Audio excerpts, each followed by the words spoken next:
Ang mga pagkaing hain ng bawat lugar sangkap nila para makaengganyo ng mga turista. Ito ang recipe ng Department of Tourism para mas makilala ang mga putahing ipinagmamalaki ng Malabon. Maki-food crawl tayo sa Malabon sa pagtutok ni Nico Wahe.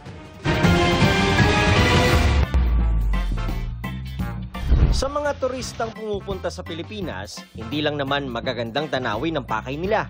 Kasabay niyan ay ang matikman ng iba't ibang putahing Pinoy. Pero alam kaya nila ang uunahin at kung saan pupunta para matikman ang mga pagkaing Pinoy. Ang Department of Tourism gustong palakasin ang food and gastronomy tourism sa Pilipinas sa pamamagitan ng isang roadmap na maglalagay sa Pilipinas bilang premier destination, hindi lang ng mas malalim na kultura, kundi maging ng iba't ibang klase ng pagkain. Napakasarap ng pagkaing Pinoy.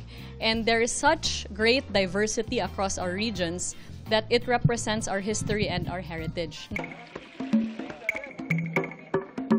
Sa Malabon ang unang destination para simulan ang pagpapakilala ng mga putahing Pinoy.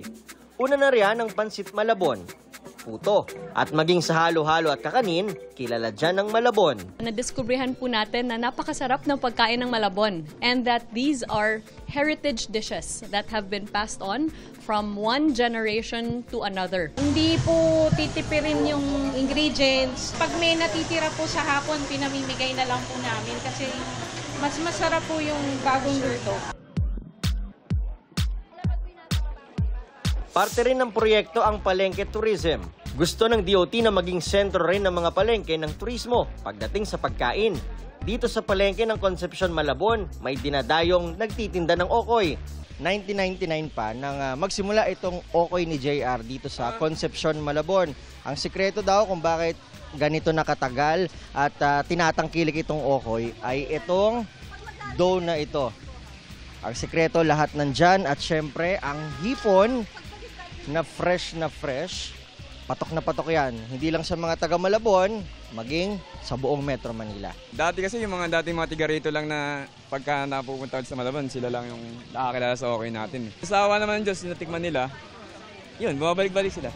Medyo matagal na rin naman tong food crawl namin. Marami na rin nagpupunta. Yung mga pagkain dito has been around for so many centuries. Nag-ibang-ibang iteration na siya. Pero the basic, ano pa rin is masarap, malinamnam.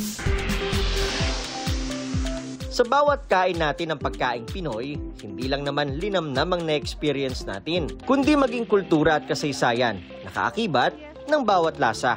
Para sa GMA Integrated News, Nico Wahe, nakatutok 24 oras.